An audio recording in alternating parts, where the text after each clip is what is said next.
社会主义好，社会主义好，社会主义国家人民做得高。哒哒哒哒哒哒哒哒哒，梆梆梆梆梆梆梆梆梆。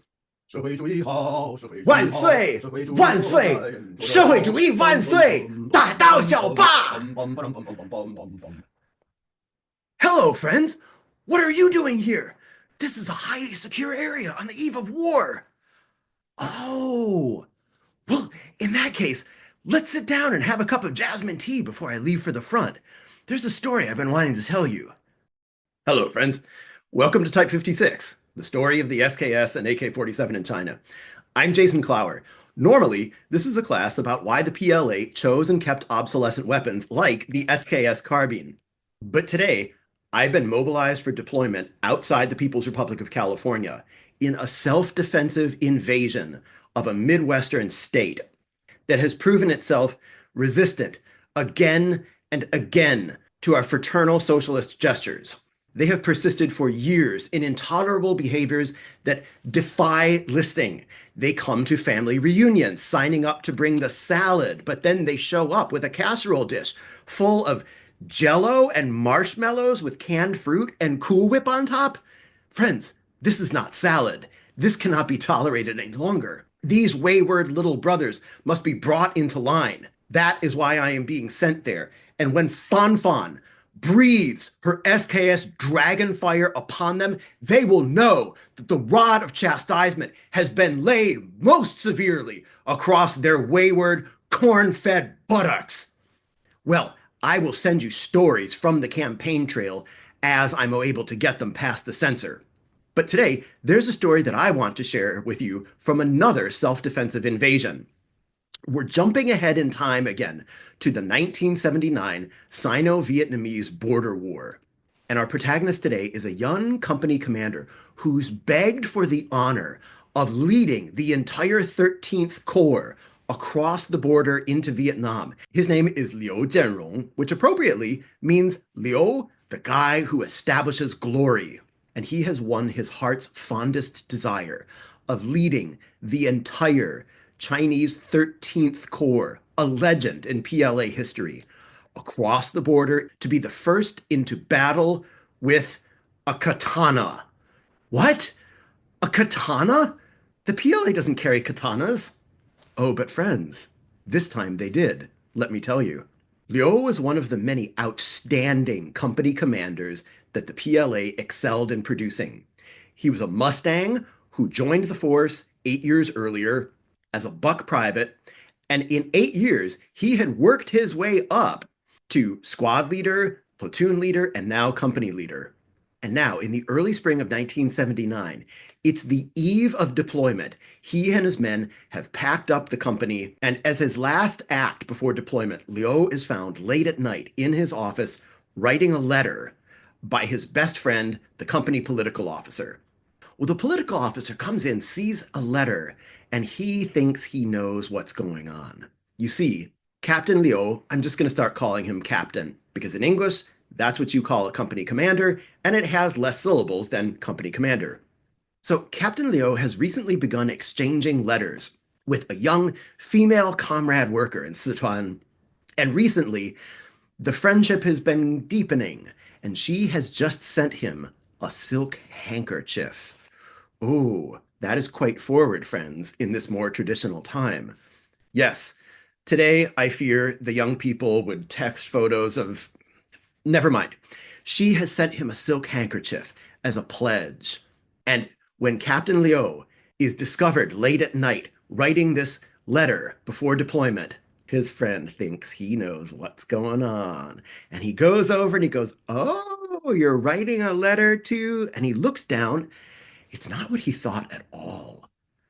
Captain Liu is writing an earnest, sincere letter to his chain of command, begging them for the honor to be the first man to lead PLA soldiers across the border. This is a very serious matter because these guys should not expect to all come back. You see, he knows what a dangerous job this is and how important it's going to be to the outcome of the campaign that follows.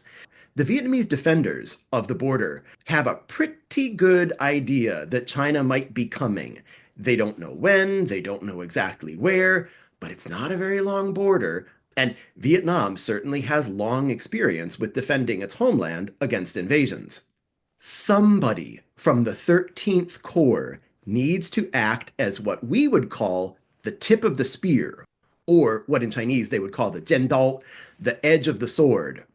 Whoever begins that cross-border incursion, overlooking the strategic crossing points, if the PLA can seize those immediately at the beginning of the campaign, they will save many, many lives. Everybody from Beijing on down knows that this is going to be a costly campaign, even if everything goes according to plan. But Captain Liu fervently believes, and he just might be right, that he has the best company in the entire 13th Corps, which is saying a lot.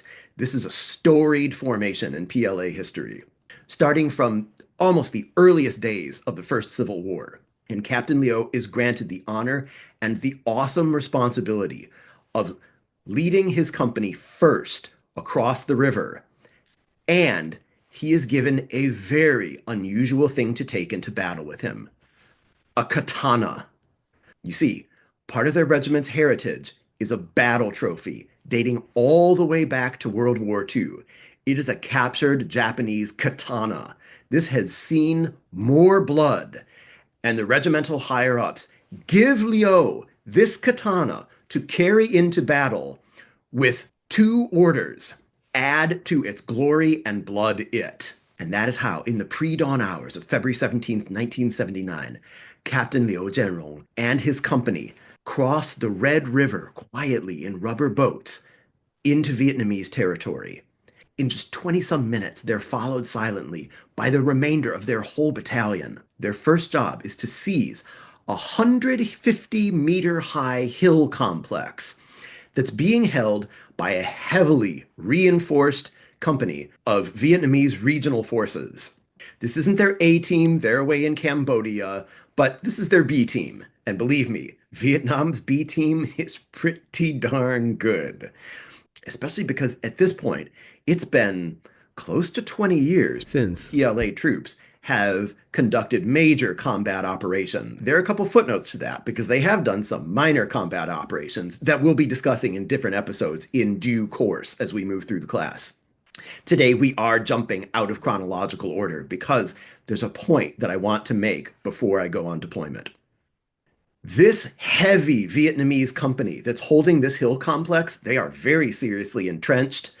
Their front is protected by wire and punji sticks and minefields filled with anti-personnel and anti-tank mines. And they have machine guns, anti-aircraft guns, RPGs and grenade launchers, and mortars. The only thing that the Vietnamese don't have is artillery support on call. Captain Liu's 4th Company has to advance toward this objective silently through heavy vegetation.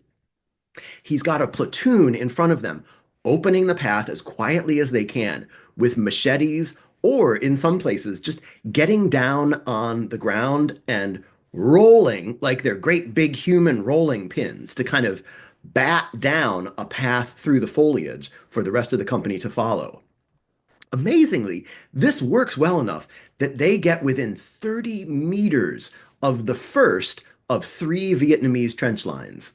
At about the 30-meter mark, they start taking fire from the Vietnamese defenders, who don't know that there's an invasion coming tonight, but they're on some level of alert, and they're not completely shocked to find Chinese troops to their front. They are very ready for this moment, and they open up. But they do something very clever. They don't open up with everything they have. They've played this game before, and they're not going to foolishly reveal all their positions with muzzle flashes. So they start putting pretty effective fire into the darkness, but they're hiding their best cards. So once this leading platoon starts taking fire, they act according to their plan, and they split into 2 columns that each advance as fast as they can into the enemy, hoping to split their fire somewhat. And it works well enough that they actually cross over the first line of trenches, and now this leading platoon is beginning to make its way up the sloping ground toward the top of this critical hill. This is a desperate move, of course. I'm sure they were hoping to accomplish more with stealth, but the Vietnamese are very experienced at this, even their second string troops. And in quick time, this assault platoon loses its assistant platoon leader and half of its strength. So a little farther back, Captain Liu decides he's going to pull this platoon back. And to cover their withdrawal, he has his heavy weapons platoon open up on all the Vietnamese positions that they can see. Captain Liu has brought along quite a bit of firepower by PLA standards. He has machine guns, mortars, and recoilless rifles. However, even though the Vietnamese are only firing from a few of their positions now, they've registered this ground very well, and their return fire is very effective. One of the first things that happens is that it hits the Company XO, who's been coordinating this withdrawal, and it starts to fall apart. So now, Captain Leo decides he's going to try an old classic PLA trick, and he has his bugler. Yes, they still have buglers. He sends his bugler with a few random guys off around the enemy perimeter to a completely different location and then has the bugler sound a fake charge. And he has the other random guys it's like start yelling at the top of their lungs, Sha Tong! And amazingly, it works. The Vietnamese take the bait, and the whole Vietnamese hillside opens up. Every machine gun position they have starts pouring fire onto this non-existent attack in a completely different direction. And while that's going on, Captain Leo's artillery spotters are marking their positions, and then they call in an artillery mission. This is when the first real disaster happens. Captain Leo's request for artillery support is denied. Why? It turns out that one of his sister companies is out there at the same time, and they've gotten confused about where they are, and they've misreported their position as being exactly on the targets that Captain Leo is trying to call in fire against. They're wrong about that. They're dead wrong. But Regiment now has one company saying that it's in the very place that the other company wants them to shell, and they have good reason to think that their two daughter companies might actually be fighting each other. So until they can unscramble things, they are not approving that fire mission to avoid red on red casualties. Yes, friends, that's right. In Chinese military parlance, the red team are the good guys, the blue team are the bad guys. Well, down at the bottom of the hill, Captain Leo knows perfectly well that he's shooting at real Vietnamese people, and he's about to lose all the momentum from this attack unless he thinks up another trick. So he calls over the Battalion XO, who conveniently has come along on this operation as an observer, and he calls his political officer. Now, friends, remember that in the PLA system, the political officer is a combat officer, and he's more than capable of leading troops in battle. So this is very good for Captain Leo, because even though he's lost his actual Company XO, in the political officer, it's like he's got a spare XO. And now, with the two of them, he makes a plan. And he says, we've got one platoon who's getting picked apart. We've got two rifle platoons and a heavy weapons platoon left who aren't engaged yet. And among the three of us, we're going to divide those up, and we're going to do our own 1.2 phases attack. The political officer gets a whole platoon, and he's going to remain in the enemy front and make a big, noisy demonstration in front of the enemy. We've seen this before in our episodes about the 1.2 phases tactic. The Battalion XO is given two squads. So this is an XO, like a captain or a major equivalent, with two squads. And he's going to personally lead them around as far into the rear of the enemy perimeter as he can, and then hit them from that direction. The CO himself, Captain Leo, is going to lead the last remaining squad on an attack from a third counterintuitive and pretty dangerous direction. So now they're now a reduced company who's going to try to complete this attack against a well-reinforced company in a prepared position. And the best they have going for them is guts, some good old PLA tactics, and a katana. That's right. Captain Leo has actually brought this katana into battle as his sidearm. When the regiment gave him the katana and told him to blood it, they were not speaking metaphorically. It's now in his hand, and he means to use it. So Captain Leo and his katana are now off leading that squad to attempt a pretty desperate attack up a pretty open approach to the top of this hill. As one last attempt to split the enemy's fire, he now divides that squad into two fire teams, with himself at the head of one of them and the actual squad leader leading the other. And they make parallel charges along the same axis. That squad leader is quickly hit, and so Liu tries to move his fire team to pick up the survivors of the other fire team and then herd them all toward the top of the hill. They're getting effective fire now, and so he does the best he can to have his men disperse and have them move in alternating bounds. You know, I'm up, you see me, I'm down, and then the next group goes, you're up, he sees you, you're down, and so on. It's not perfect, but amazingly, this is working. As Liu moves his fire teams up the slope, leg by leg, off to the side of him, he sees that there's a Vietnamese machine gun position that's firing on the other two attacks that are coming up other parts of the hill. So he leans over to his last surviving NCO and says, "Give me your grenades." And sure enough, he drops those grenades onto the enemy machine gun position and blows them completely apart. In the meantime, he's not at the top yet, but he's gotten pretty high. And this is a complex of hills with several lesser high points, and each of them has a Vietnamese position on top of it, which is what makes this hill complex a very tough nut for the battalion to crack.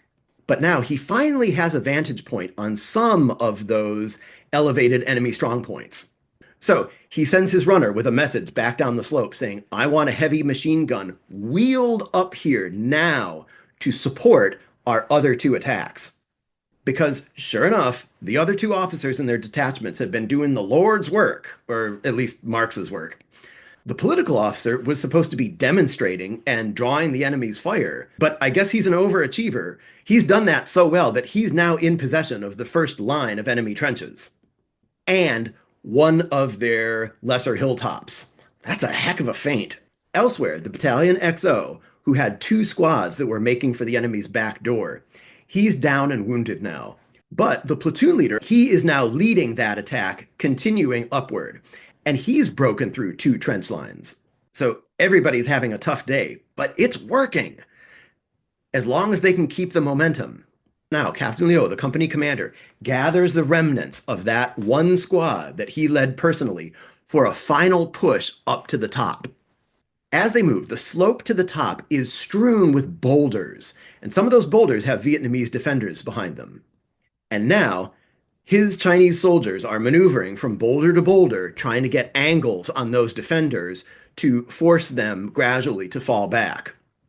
And that's working, but then they hit their next big obstacle.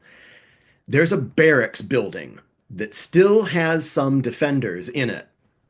And they've got this building loopholed, and they're holding up Liu's attack. But Captain Liu still has a grenade, and he's already shown he knows how to use those things. So once again, he throws that thing. He must have a really good arm. He gets it through a window, and the account that I was reading said, and this is gross, that the blast was so intense that bloody chunks of defender flew out the windows. Pretty grim stuff. So they think that finally they can move past the barracks building, but as they're leaving cover to bypass that building now, a bullet creases Liu's head. There's still somebody in there firing from the rubble.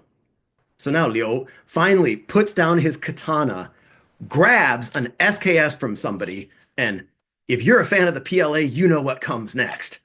He finds the enemy shooter, lines him up in the sights of his ultra-accurate SKS, and pung, pung, pung, in 3 shots, he fells this guy. Finally, his attack can move on to completion. Long live the revolution! Onward to victory! But now, there is another machine gun position. So now, exasperated, he puts down the katana again.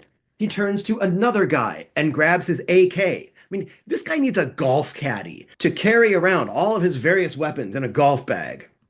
And reportedly, with an expression of seething rage, he begins charging, shouting, and shooting that thing like John Wayne all at once. The AK receiver stops a bullet that would have hit him in the body, but it sends it into his arm. At about the same time, Captain Leo takes another bullet through the leg. He falls down, but he waves off one of his men's attempt to come and give him first aid, yelling, "What are you doing? Annihilate the enemy!" And then he gets back on his feet and he keeps leading the attack forward. His SKS is gone. His AK has been junked by a bullet strike. He's still got his katana. He has one winged arm with which he's now holding his Tokarev. And this may not be the world's greatest personal defense weapon, but man, this is the first semi-automatic handgun I ever shot, Type 54. This was the handgun that made me love handguns. It's a lousy CCW gun. I've appendix carried 4-inch police revolvers that were more comfortable than this thing, but oh, when you shoot it, it's like really good espresso. Anyway, Captain Leo is down to one of these and a katana, and he's 100 meters from the hilltop. And it looks like he just might make it, literally on his last legs, when he's hit one more time, this time badly in the abdomen. The accounts say that his guts are showing now, and he's needing to hold them in, but he still isn't going to stop. This attack is going to succeed now, and he wants to be there.